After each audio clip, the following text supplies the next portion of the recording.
नमस्कार। जय श्री कृष्ण। राधे राधे। सज्जनों, आज हम बात करेंगे कर्म, अकर्म और विकर्म की। तो श्रीमद् भगवत गीता में श्री भगवान श्री कृष्ण अर्जुन जी को बता रहे हैं कि कर्म का स्वरूप भी जानना चाहिए, कर्म क्या है। अकर्म का भी स्वरूप जानना चाहिए, अकर्म क्या है। और विकर्म का भी स्वरूप जानना चाहिए। तो इसी तरह तीनों का स्वरूप जानना चाहिए, क्योंकि बिना जाने हम कुछ निर्णय नहीं ले सकते कि हमें क्या करना चाहिए। और दूसरे अध्याय में भी बता रहे हैं श्री कृष्ण भगवान कि हे अर्जुन, तेरा कर्म करने में अधिकार है, उसके फलों में कभी नहीं। तो जब भगवान का आदेश ये है कि कर्म करो, तो हमें कर्म का स्वरूप भी जानना बहुत ही जरूरी है। बहुत ही आवश्यकता पड़ती है कर्म के स्वरूप के जानने के लिए। तो चलिए हम बात करेंगे कर्म की। कर्मण्येवाधिकारस्ते मा फलेषु कदाचन मा कर्मफल हेतुर्भूर्मा ते संगस्त कर्मणि। हे अर्जुन, तेरा कर्म करने में ही अधिकार है, उसके फलों में कभी नहीं। इसलिए तू कर्मों के फल का हेतु मत हो, तथा तेरी कर्म करने में भी आसक्ति न हो। जब श्री कृष्ण भगवान ने अर्जुन को ये आज्ञा दी कि तू केवल कर्म कर, तो अब ये जानना जरूरी है कि कर्म क्या है। क्योंकि जब तक हम किसी चीज को नहीं जानेंगे, तब तक उसको कर कैसे सकते हैं। तो चलिए आइए जानते हैं कर्म के बारे में। किम कर्मेति कवयो अप्यत्र मोहिताः तत्ते कर्म प्रवक्ष्यामि यज् ज्ञात्वा मोक्ष से अशुभात्। कर्म क्या है और अकर्म क्या है, इस प्रकार इसका निर्णय करने में बुद्धिमान पुरुष भी मोहित हो जाते हैं।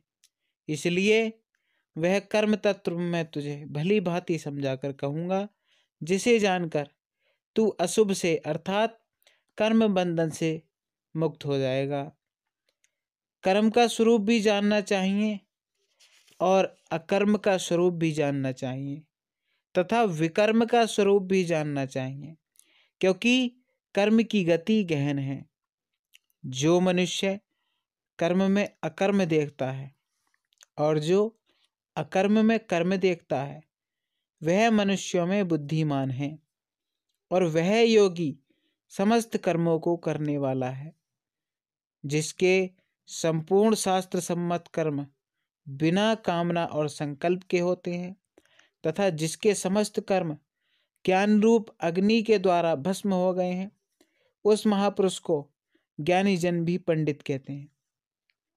जो पुरुष समस्त कर्मों में और उनके फल में आसक्ति का सर्वथा त्याग करके संसार के आश्रय से रहित हो गया है और परमात्मा में नित्य तृप्त है, वह कर्मों में भली भांति बरतता हुआ भी वास्तव में कुछ भी नहीं करता। जिसका अंतःकरण और इंद्रियों के सहित शरीर जीता हुआ है और जिसने समस्त भोगों की सामग्री का परित्याग कर दिया है, ऐसा आशा रहित पुरुष केवल शरीर संबंधी कर्म करता हुआ भी पाप को नहीं प्राप्त होता। जो बिना इच्छा के अपने आप प्राप्त हुए पदार्थ में सदा संतुष्ट रहता है, और जिसमें ईर्ष्या का सर्वथा अभाव हो गया है, जो हर्ष शोक आदि द्वंद्व से सर्वथा अतीत हो गया है, ऐसा सिद्धि और असिद्धि में सम रहने वाला कर्मयोगी कर्म करता हुआ भी उनसे नहीं बंधता। जिसकी आसक्ति सर्वथा नष्ट हो गई है, जो देह अभिमान से और ममता से रहित हो गया है, जिसका चित्त निरंतर परमात्मा के ज्ञान में स्थिर रहता है, ऐसा केवल यज्ञ संपादन के लिए कर्म करने वाले मनुष्य के संपूर्ण कर्म भली भांति विलीन हो जाते हैं।